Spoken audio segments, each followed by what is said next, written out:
Welcome, everyone, to our first masterclass of the year. I'm Sara Lila Cordero. I am the Business Development Manager of Endeavor Miami.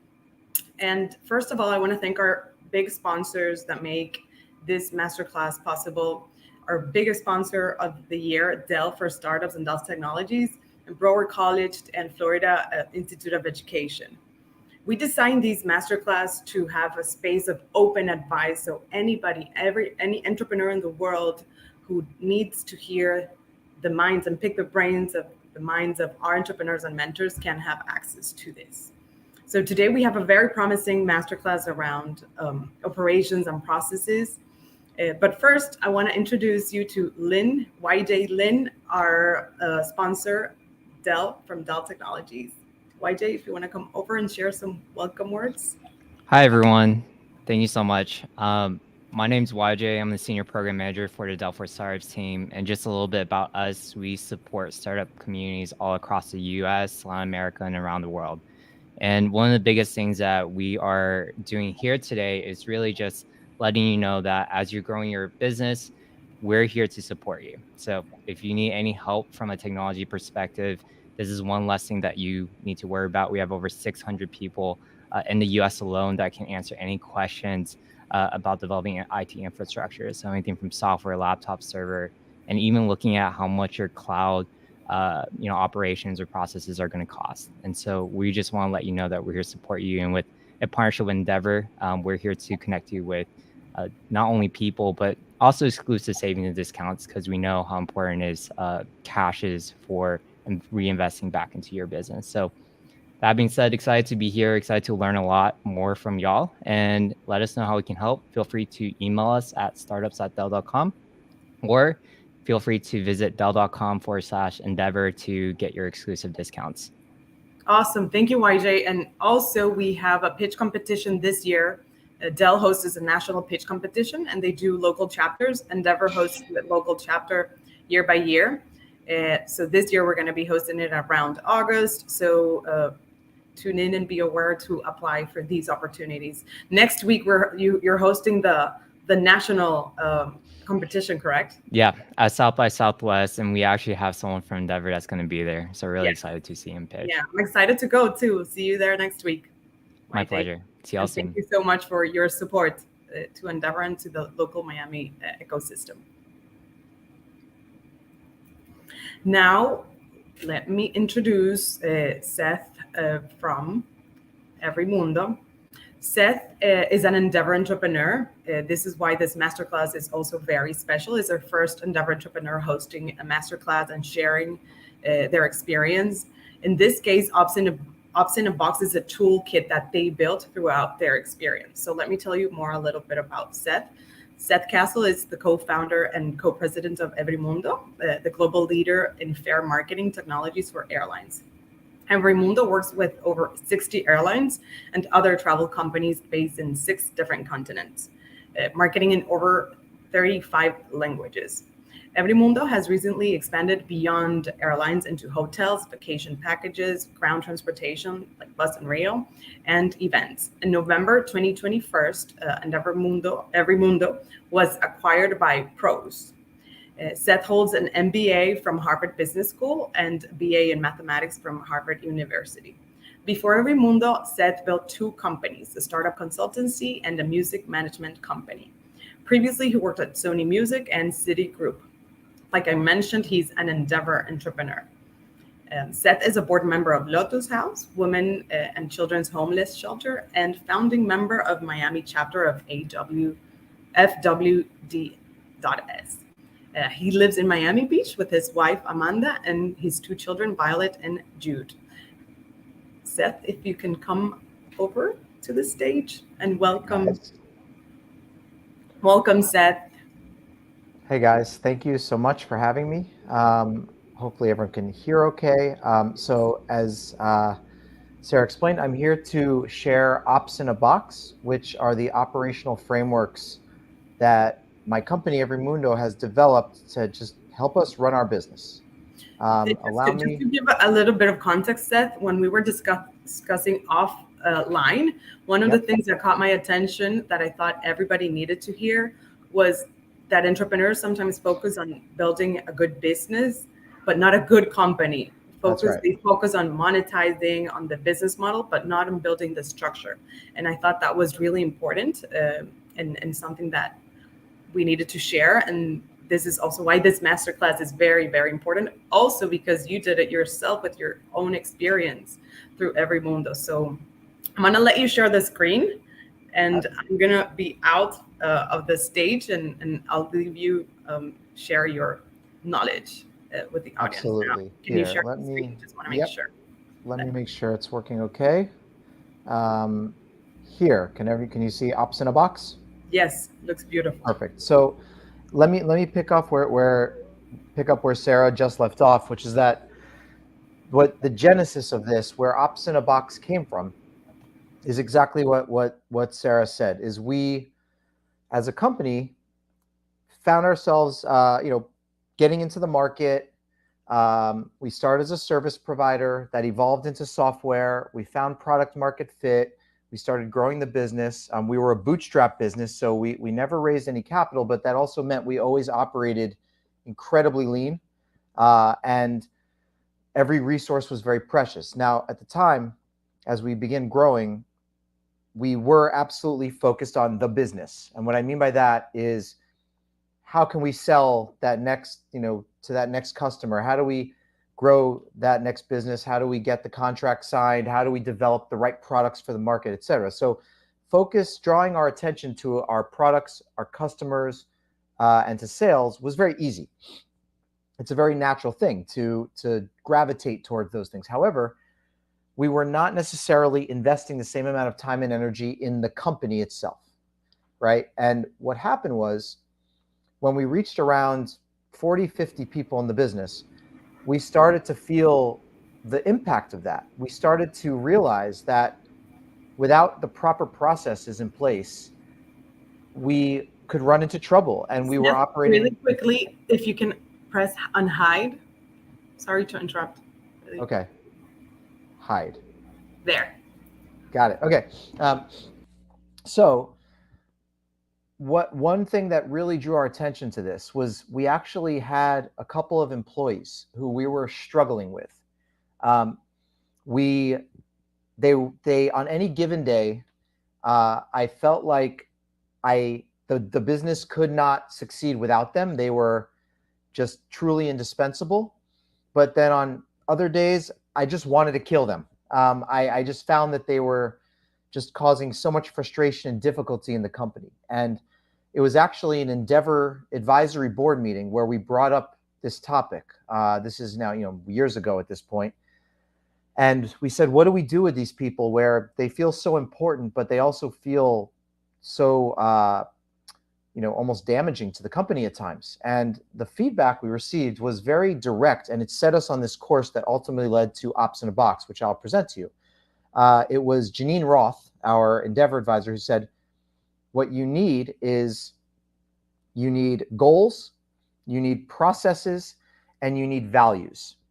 And these need to be clear, and they need to be mutually agreed upon by everyone in the company, and they need to be easy to understand, and everyone needs to be held accountable for these things. If you give people goals, or the company has goals, then everyone is clear on what the company is pursuing.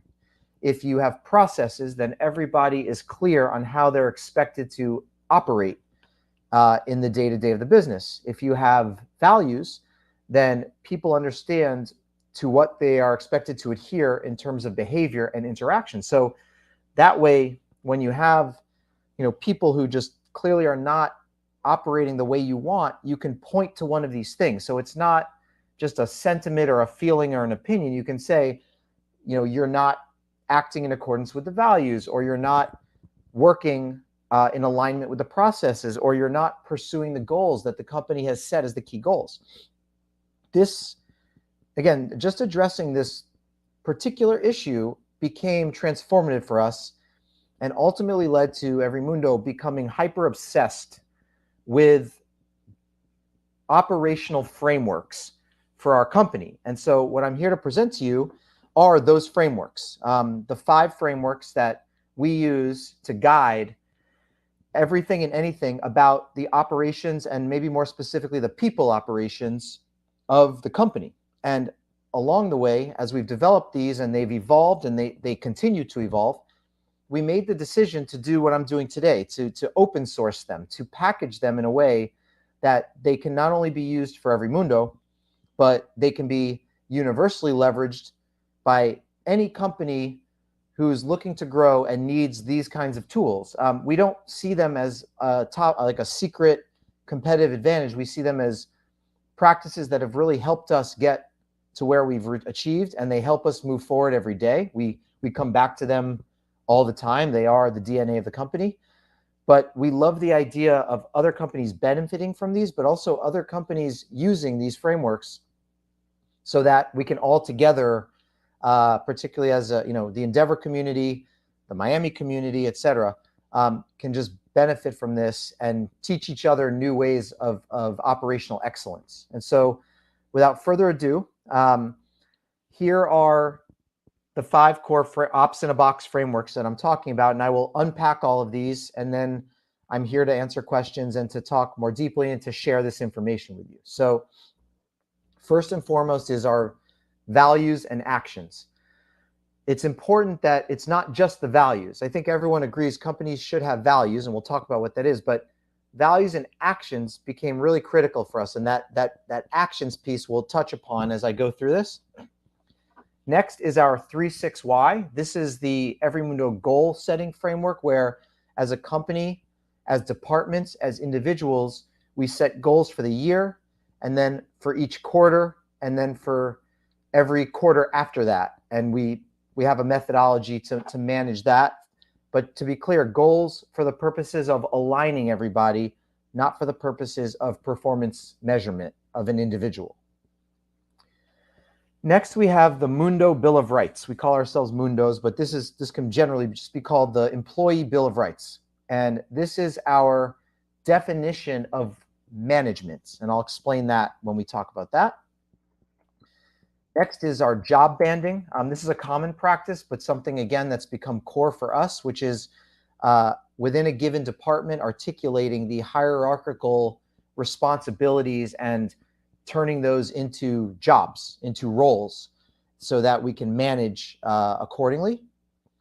And then lastly is our feedback and alignment program, which is the way in which, beyond just the informal constant feedback we provide each other through cultural norms, we also have annually a formal process, once again, not necessarily to measure performance, but to give feedback on how the Mundos are doing in accordance with these frameworks, actually, with how people are adhering to the values and demonstrating the values, with how they're pursuing the goals, with how they're doing from a managerial perspective, and with how they are operating in accordance or above and beyond the job in which they are tasked. And so I'm here to unpack these and to take questions and to, hopefully give you guys some tools and something to think about as you pursue operational excellence in your company. So let's start with the values and actions. So for us, we've chose 7 values. We didn't start with just 7 values, but we've over the years evolved. Some may say 7's too many. Maybe some say it's not enough. I don't think the number is what's so critical. It's about how it works for you. But what we've done is we've agreed upon these 7 shared values. This is important. Values, what we found, they are not a philosophy, a belief system. They're not an aspiration. They are an honest articulation of the actions of the company, the way that you actually behave. So, you can't have, a value of, work-life balance if you're not trying to manage and operate successfully a company that's truly committed and actioning that value, right? It's just, you have to be real about these things. And so what we realize is that the purpose of the values is that everyone needs to agree on the way that we work together and the things that are important to us as we work together. And so these are the values for EveryMundo. I'm not going to spend too much time digging into each of these, but we found that these 7 things really explain how we want to work together, right? We value teamwork, the way in which we interact. We value empowerment. We value a commitment to execution first and foremost, right? We're not just thinkers, we're doers. We value communication because we've seen how taking the time and putting the effort into communication is so critical to success.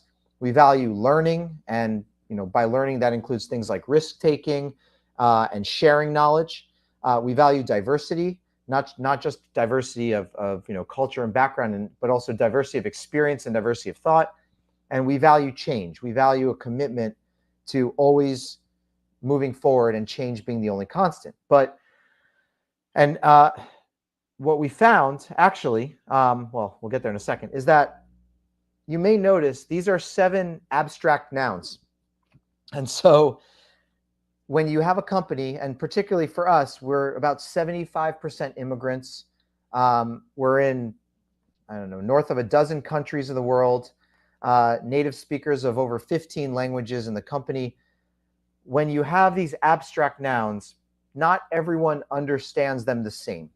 The definition of, empowerment for me might be very different than one of our software engineers who was born in Cuba, or one of our sales managers who is born in Indonesia and lives in Singapore.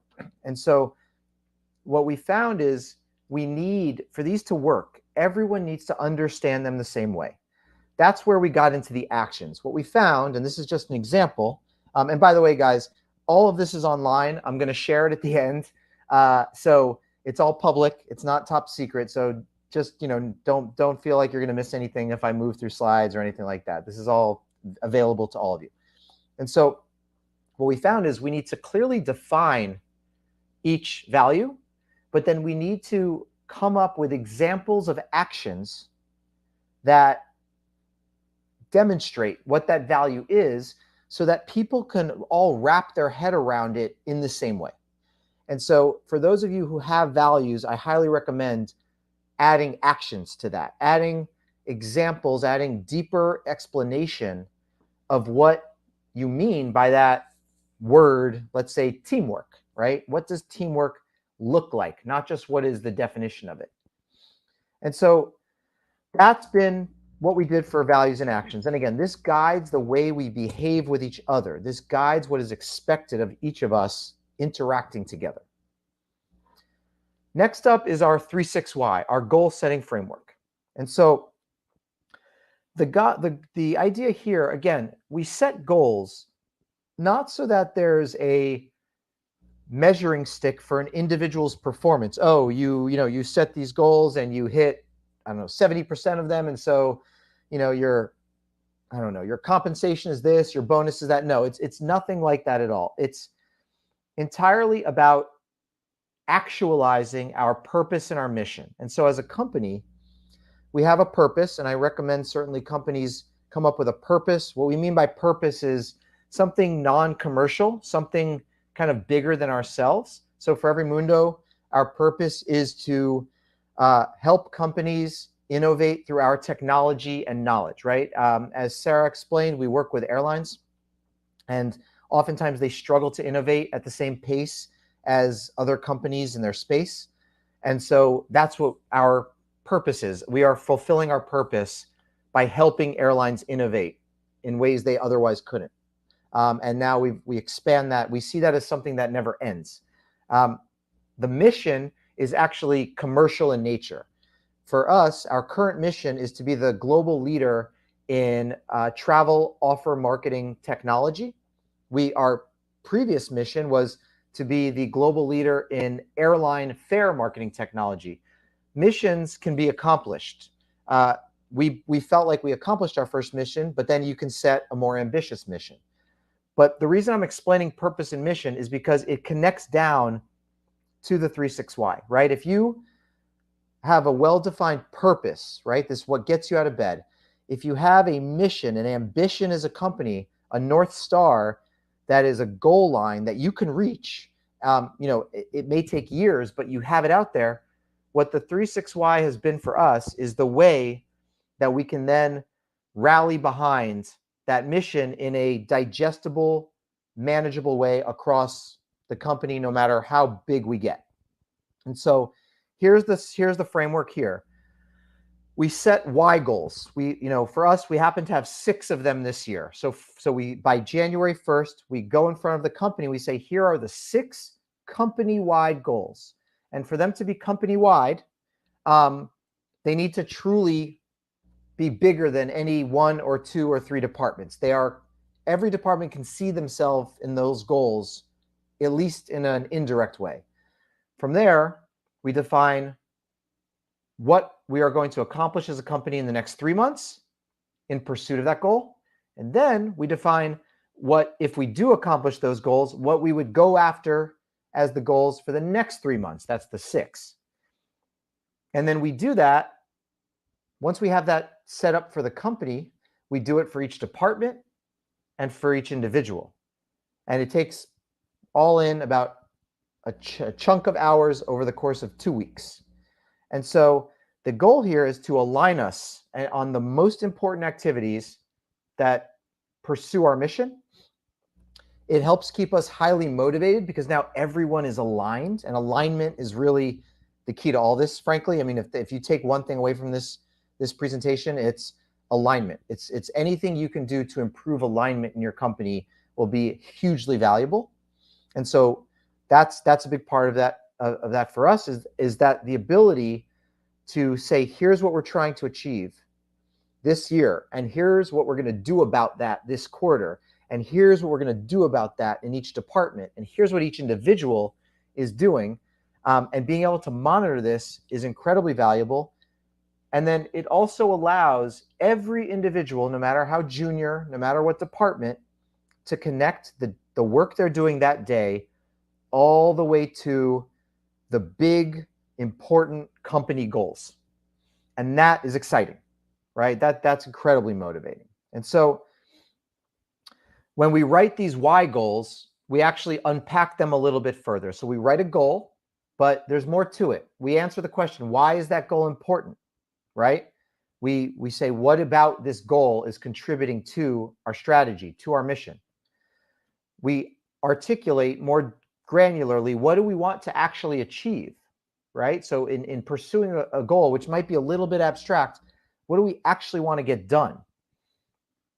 And so again, tangible is critical. And then we want to be able to look each other in the eye at the end of the year and say whether or not we've achieved that goal. Ideally in a binary way, not in some kind of, well, we kind of did it, we did this, So in an ideal world, and by the way, I say ideal because we don't often achieve this exactly. Sometimes we do, but the intention's always there. But you want to be able to know whether you say to yourself whether you've achieved that goal, because not achieving that goal, whether it's the why goal or any of the 3-month or 6-month goals at any level, the value of this is often being able to analyze why you didn't achieve that goal. That might be more valuable than just hitting the goal itself sometimes. And so once again, the way this works is we're focusing on the key priorities of the whole company over a longer period of time. And then we're breaking that down transparently. This is all public within the company. Everyone can see each other's goals. Everyone can see everyone's department's goals, and aligning, again, over time and then within the company, within each level. And we run a multi-week process every quarter to do this again. The why goal, actually, we set it once in the beginning of the year and it stays. The 3-month goal and the 6-month goal, we actually refresh every quarter. And we have a key process to do all this. And once again, this is all published, so you can see even the manual to run this thing. So that's goals, 3-6-Y. Next, the Mundo Bill of Rights. So what happened? Why do we have a Bill of Rights? What do we mean by that? And why is that management? As I said before, some of you may be wondering where I'm going to connect these dots. And so what happened for us is that my partner and I, my co-founder, he oversees engineering and product. I oversee commercial and operations. And we were struggling to answer the question, what does it mean to be a manager? It was the answer to that question was very different for very different roles in the company. And so we had this epiphany of sorts where we said, well, what if we flip it around? Maybe we don't know how to consistently answer the question, what does it mean to be a manager? But what if we say, what does it mean to be managed? Right? If you work at EveryMundo, what does it mean to be managed? Because we're all managed, maybe other than me and my partner, I guess. And we kind of manage each other. And frankly, our direct reports manage us. And so this question, actually, the answer became more consistent. And so that became our Bill of Rights, what it means to be managed and what management means. So after many iterations, we ultimately got this down. Actually, the first version of it had 15 rights, but eventually we got this down to 8 rights that define what a manager is accountable for when they have someone they manage. Okay? And so the idea here is that by giving clarity to a manager on what they are accountable for, you're essentially granting rights to an employee and saying, you are, as an employee here, you're entitled to this from your manager, right? To these accountable items. The idea here is that it keeps consistent that employees' engagement with the company, and it defines the dialogue, the relationship between the manager and the subordinate, and it guides their advancement and their growth in the company. And so we found this to work 100% consistently across all departments, all levels of the company. It really didn't matter. And that was what was important. And that universal application of this, I think, is what made it so powerful. And so here's our Bill of Rights. Once again, I certainly suggest it needs to be right for you. But this is what, after, again, lots of trial and error, lots of iterations and evolution, here's where we are today. Now, again, this could change, but what we found is these 8 categories: onboarding and training, internal processes, goal setting, well-being, learning and development, feedback, empowerment, recognition. These are the 8 things for which a manager is accountable. We've defined what those rights are. So for example, onboarding and training, a manager will ensure you are properly onboarded and trained for your role. Goal setting, a manager will support the creation of your individual 3-6-Y. Empowerment, a manager will empower you to take risks, make decisions, and gain autonomy. And then on this card is the name of the person accountable. What's great about this is not only does it make it clear on what an employee should expect of their manager and what a manager owes to his or her employee or her subordinate, direct report, it also allows for dual reporting. So we have some instances of dual reporting in the company, but all that means is that this column on the right that you're looking at, there's just 2 different people's names populating these fields, right? So for example, an employee in Asia will generally report into the department head out of Miami. So for, I think, about 6 of these rights, that is the name of the person listed. However, our regional managing director will be listed for well-being and for recognition, because we found that that local manager is better equipped to actually look after and be held accountable for well-being and for recognition of that individual in the company. And so this is what this is. This is the way we express management, right? Kind of from the bottom up. Now, I want to say a word about, I keep saying accountable, accountable, accountable. Something that's been really important for us in the company is accountability versus responsibility. Having a clear definition of this has allowed us to successfully leverage this framework of the Bill of Rights. And so why? What we found is that you need singular accountability honestly for everything in the company. Whatever your company is trying to get done, it really helps if one person is accountable for it, okay? However, there's accountable means that you need to oversee that something gets done. Responsible means doing it, right? And so what do I mean by that? Let me just open this up. So let's say I manage, in my case, my VP of customer success, okay?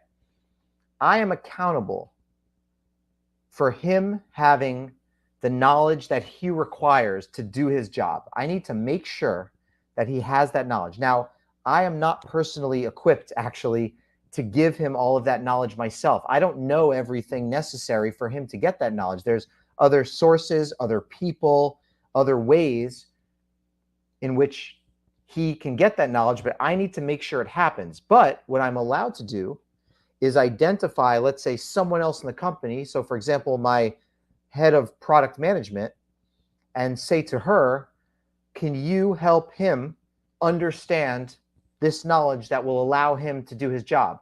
I can ask her to take responsibility for the delivery of that knowledge, yet I remain accountable for him getting that knowledge. I hope this makes sense. I'm speaking to a muted audience, so it's hard to know. But this, again, I can't stress enough the importance of being very deliberate with this. You can divide up responsibility, right? The responsibility can be kind of chopped up and people can cooperate and participate in executing something.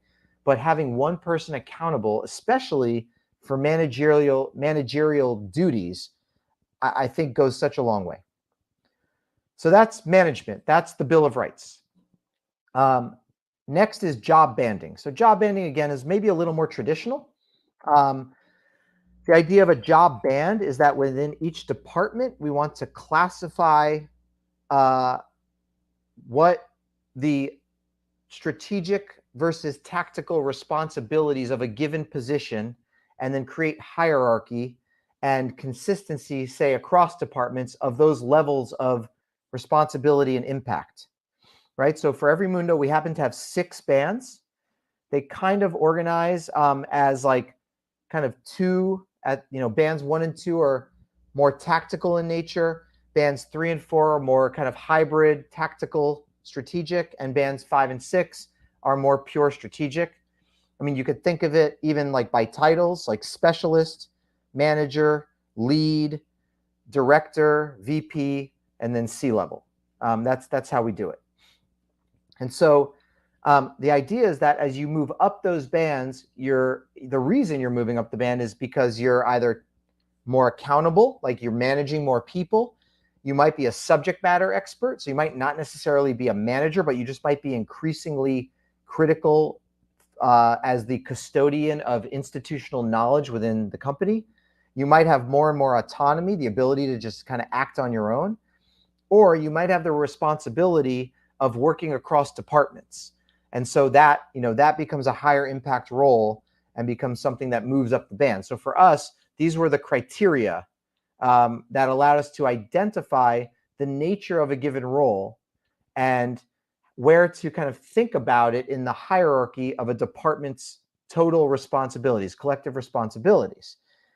And so then, in order to unpack this in a way that's consistent, that we all can understand, we created these pillars.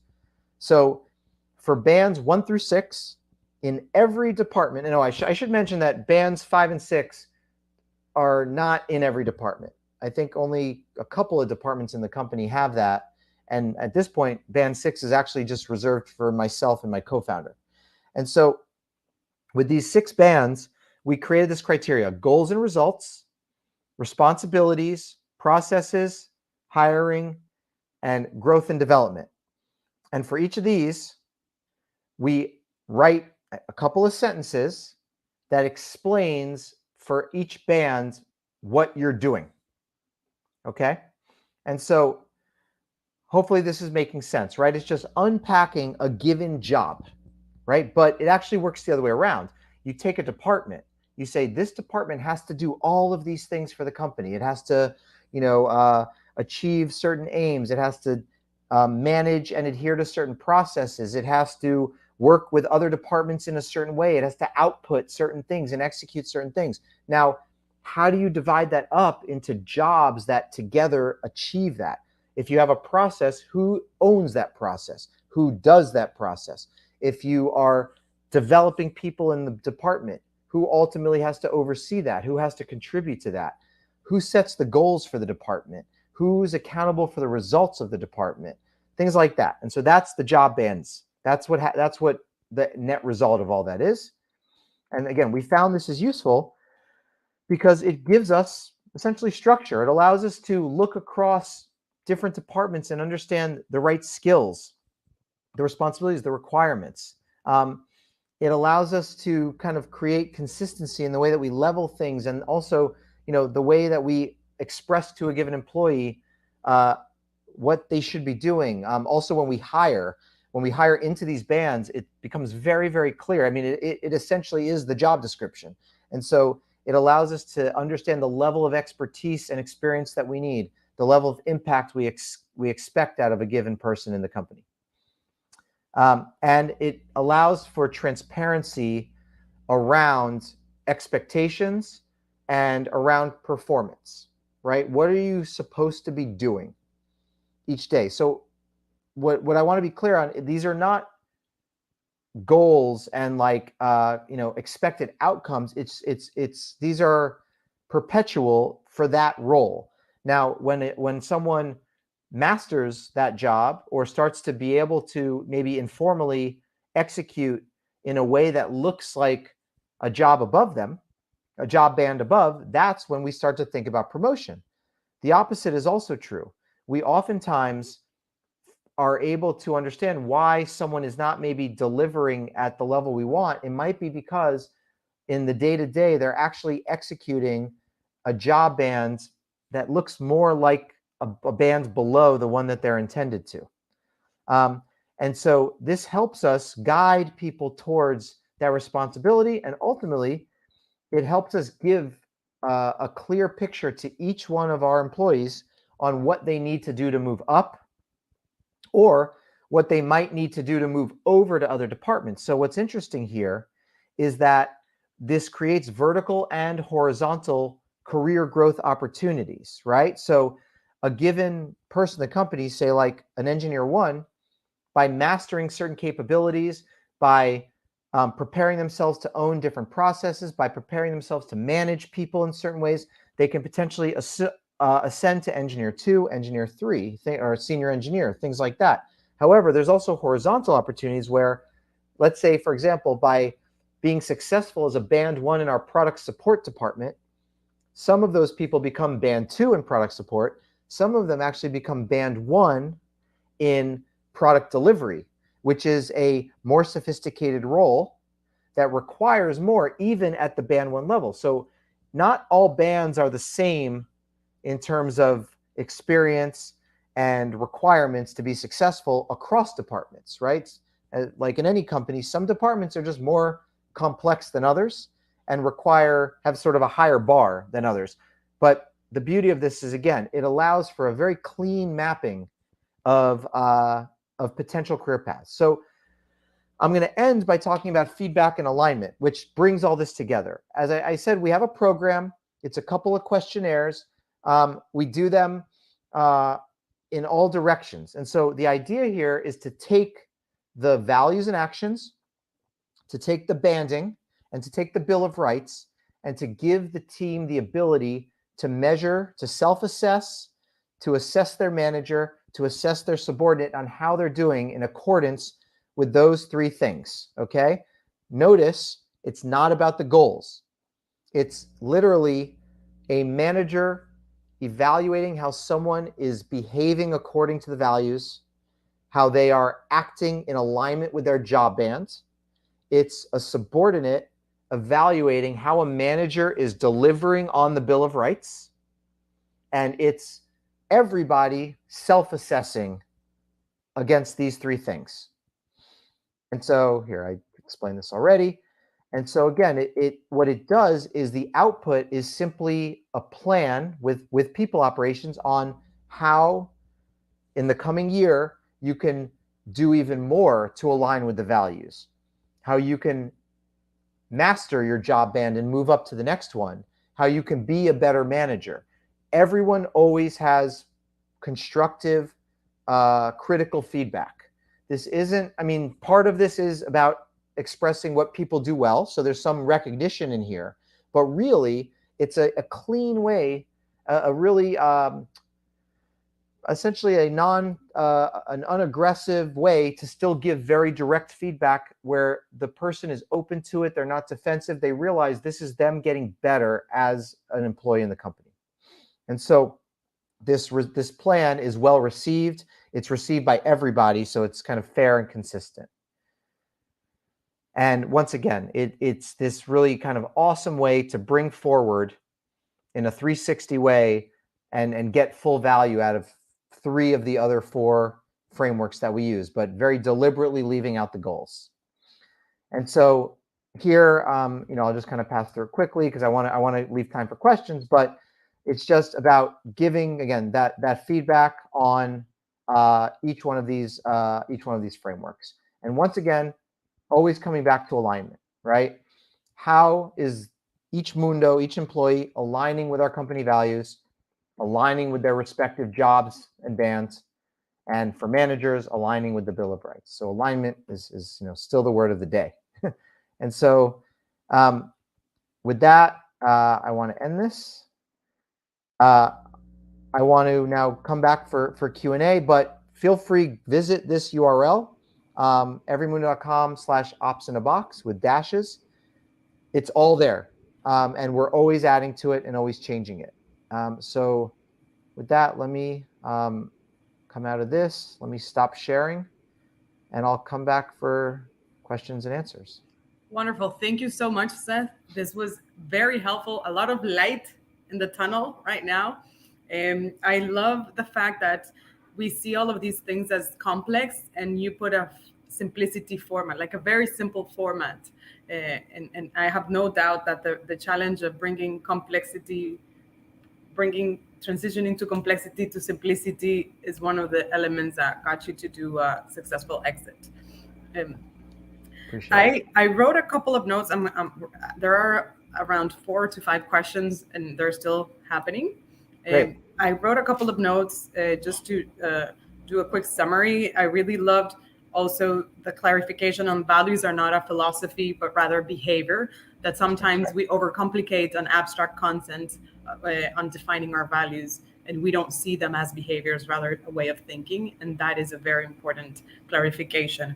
Also love the approach on what does it mean to be managed rather than what does it mean to manage. We always focus on the leader and not what really we demand as employees from leaders, or the rights, the rights. And I love the concept of the Bill of Rights in EveryMundo.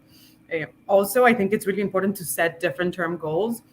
We see entrepreneurs as visionaries, long-term thinkers, but it's so important, the 3-6-Y, the 3 months, 6 month and year goals. And that gives a lot of clarity in the way and how really you're going to achieve those long-term goals, and little by little, and having everybody align on that is really important. Also, we talked so much about accountability. Understanding the difference between accountability and responsibility is very important for every team, from head to toe. And so one of the first things, just if you want to do a recap, and we had like 2 comments of people on the bands. Can you re-explain the bands? The 6 bands. You can reshare your screen, I think. The 6 bands, because they were very tapping into that. Yeah, absolutely. That's very new. That's Sure. So we didn't. I realized I didn't have a slide showing all that, but I can explain it absolutely. You were talking about it, so people were like, where are they? Wait, come back. Got it. So absolutely. So again, the way we thought about the bands, and again, guys, this is, go to that website. It's someone can. You can put it. Can you add it to the website, or I think now can add it on our comments? Yeah, I think. Can I do that? Let me see. Mm-hmm. Well, let me explain, and then we'll make sure to do that. But again, it's just everymundo.com/ops-in-a-box. That's it. I mean, you can go Google EveryMundo Ops in a Box. It'll come up. We know a thing or two about SEO. See, transition from complexity to simplicity. That's right. And so with banding, you think about, I guess, the way to execute it. And again, we netted out at 6. Maybe that's a function of our size. And not most departments actually for us have 4 bands. Bands 5 and band 6, because they're really like more pure strategic roles. That's when things start to really kind of narrow to the senior executive team. But let's just worry about bands 1 through 4 to start, right? Bands, we had, and actually I can just kind of come back to those quickly. Feel free to share your screen again. Yeah, sure.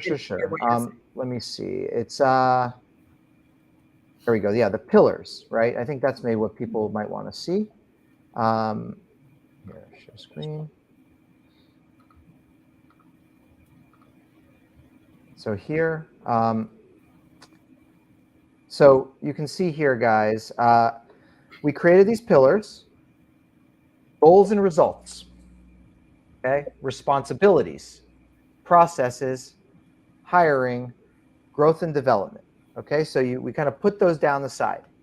Then you ask yourself, you have everything from, let's say, a day-to-day kind of, a specialist, like a relatively new hire, junior employee.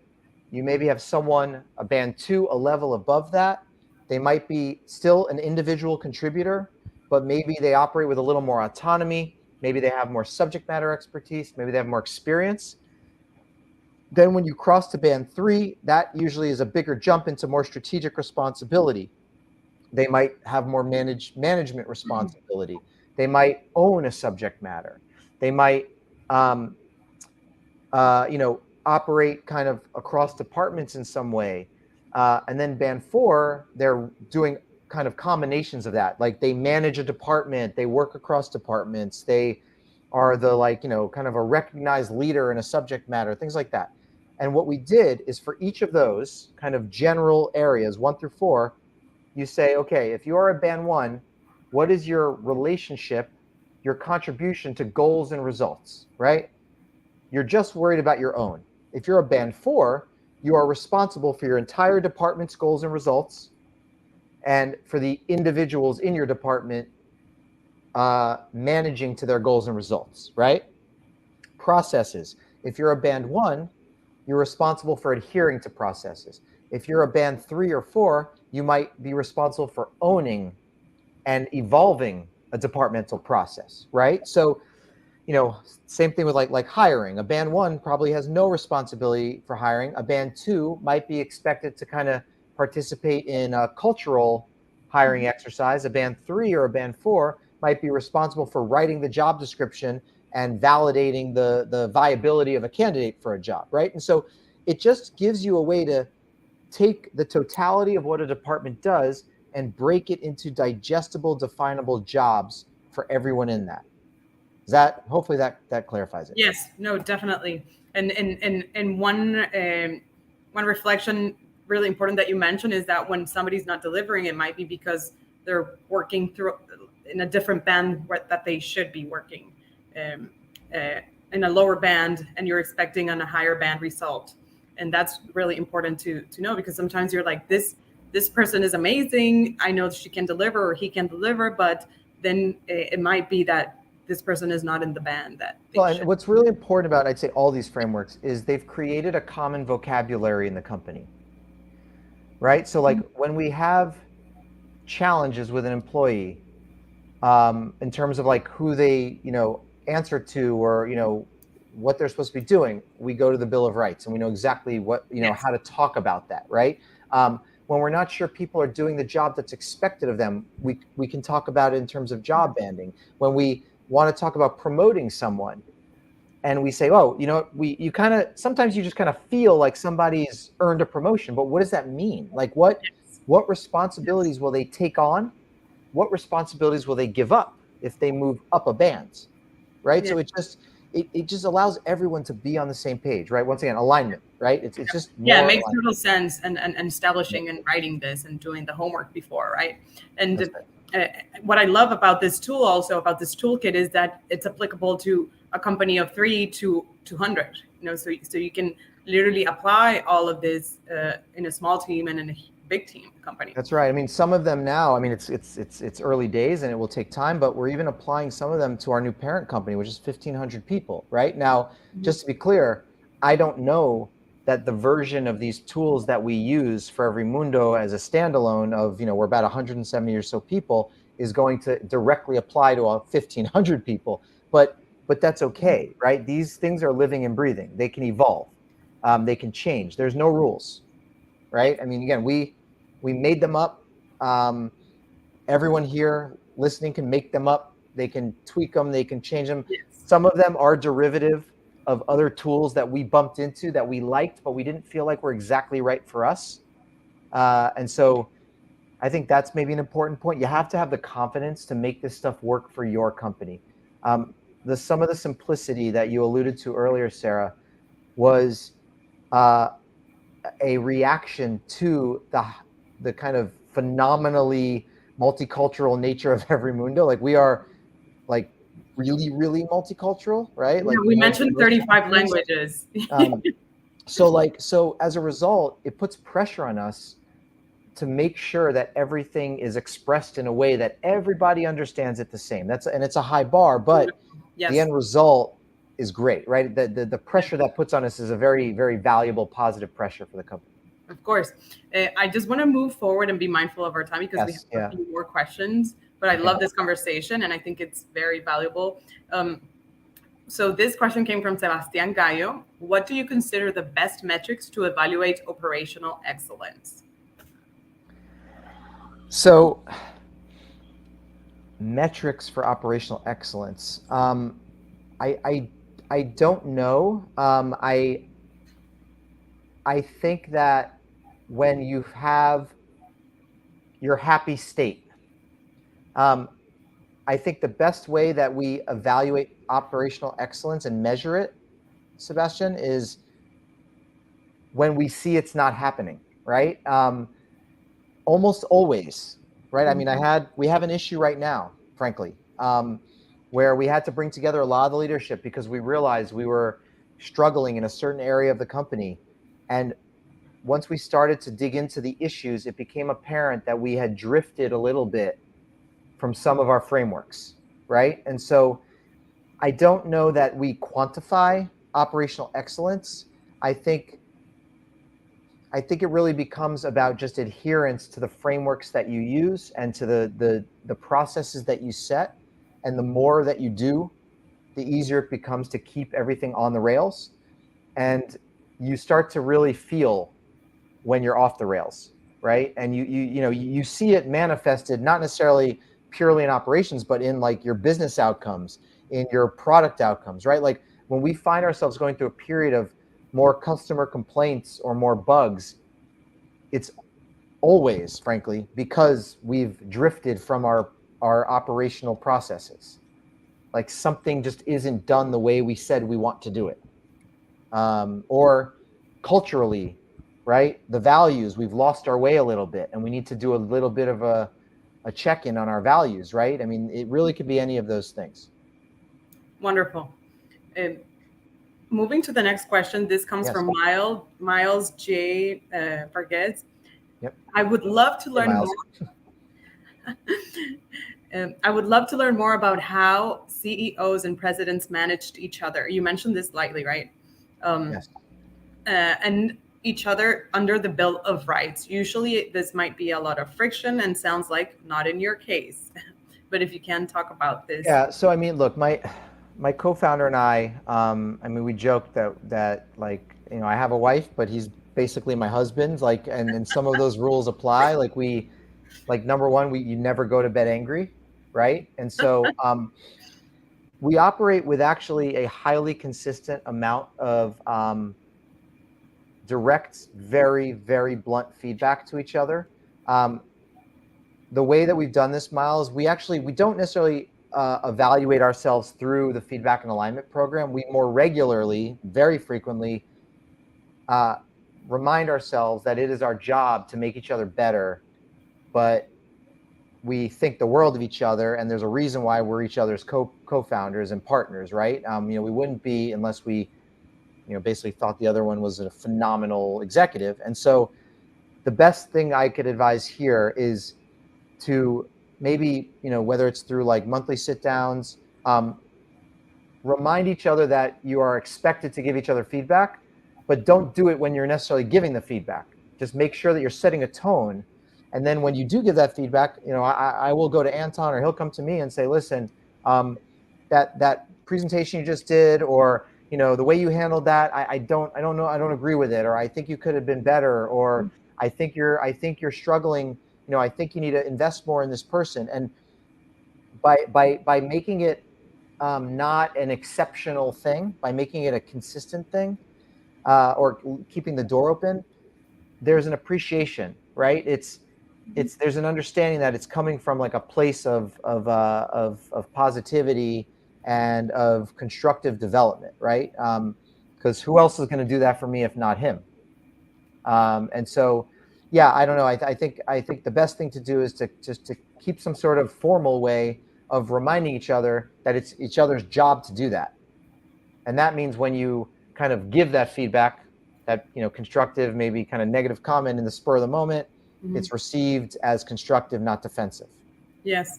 I like what you said on keeping the door open. That's the key on consistent feedback. Just have the door open, right? Moving to the next question, Jose Sucre, I shared this question with him. You mentioned the goal setting is done in 2 weeks. That's really fast. Yeah. So is this an exercise that the company does from their team? Team? So Jose, I definitely suggest going through the deep detail on the website about this, but I should caveat or clarify. So what happens, this has evolved. It used to be Anton and I, my partners, sit down and write those goals. Then we present them to the leads, and then the 2-week clock for the company. And then the 2-week clock starts because they need about a week to write their departmental goals. And then we would review them. We used to do that. And then a week to write the personal goals. And they would set up sessions, and we'd have ways for cross-departmental feedback, right? Because we realized like one of the most important things here is it's one thing to have your goals that you write to align to the company's goals, whether that's, for a quarter, for a year. However, there's also the fact that you as a department and as an individual may be a dependency on someone else or another department achieving their goals. And as part of this process, there's a cross-pollination, a sharing of each other's goals, because we push very aggressively that you being a dependency for someone else's goal achievement is just as important as your own goals. That makes right? sense. It's important, right? And if not, and we learned everything I'm talking about, we learned the hard way. We got it wrong, and then we fixed it. We found people having a very kind of egotistical relationship with their own departmental goals, but then that meant they were not being supportive of other people. And kind of the flip side, if you're going to expect somebody or a department to contribute to your goals, you better tell them, right? They need to make capacity for that, right? And so what's happened over time now, as this has all evolved, actually our VP of operations, what he basically is the owner of the 36Y. And so now he orchestrates it. Each of those 6 goals has a goal owner, which is another senior executive in the team. Anton and I basically set the company kind of mission and overarching strategy, and the goal owners write those company goals, and then that has a trickle down. But again, this is an evolving thing for us. Of course, but it makes total sense. I think we have time maybe for one more. Yes, we have for one more. Our last question is from Richard Lamandi. You know him, I'm sure. A little bit. Hi, Richard, another Endeavor entrepreneur. So his question is about your review process. How does this look like? Yeah, so for the feedback and alignment program, I think he's probably referring to, we don't have a review process per se. We have basically a requirement that people should, if anyone kind of underperforms, they need to be told that immediately, right? There's no time, you don't wait for like the scheduled plan. You give that feedback very directly, very quickly, so we can start correcting it. And we have a whole process to manage that. But for the feedback and alignment program, we have a questionnaire. First, each individual fills out a self-assessment. Then the managers fill out an assessment for their subordinates, which is the alignment with the job band and with the values. The subordinate fills in a Bill of Rights feedback assessment for their manager. That all goes to people ops. It's all kind of in like in like a form, like a Google form. Okay. Spits I was out. going to ask, like, what technology is that? Yep, it spits out. It Something spits simple. out. Yeah, it spits out basically into your feedback, and then it's anonymized, and then you receive it, and then you have a session with people ops to go through it, and Okay. then you also go through it with your subordinates. That's how we do it. Awesome. Is this detail and this process? Yes. So that's where I want to leave, because I know we have to end now. But guys, please, if you have more questions, it's Seth@EveryMundo.com. Send me an email. I'm happy to talk about this. I obviously care about this stuff. Go to our website, check it out there, and if you see if there's something missing or you want clarification on, but please use it. And by the way, if you do use any of these, email me and tell me how to make it better. Tell me what I got wrong. Tell us too. We want to know too. Thank you so much, Seth. Thank you. This is the Endeavor Love and the multiplier effect. You exchanging and sharing this amazing experience and this amazing toolkit. Thank you so much for this, for your time.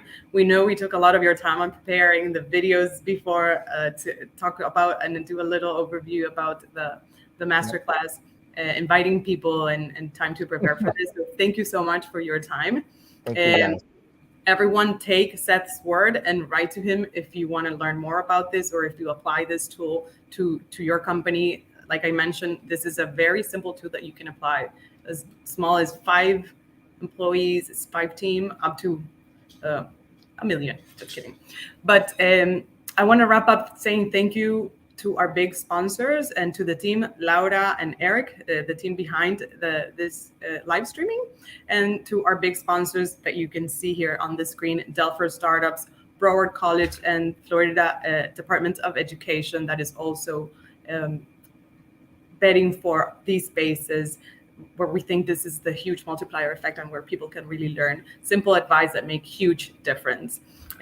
Please leave on the comments on our social media, what are the challenges that you're having, where we can keep inviting mentors and other Endeavor entrepreneurs. Maybe Richard is up next, that you're here in this streaming, sharing their experience and their valuable advice for you for your entrepreneurial journey.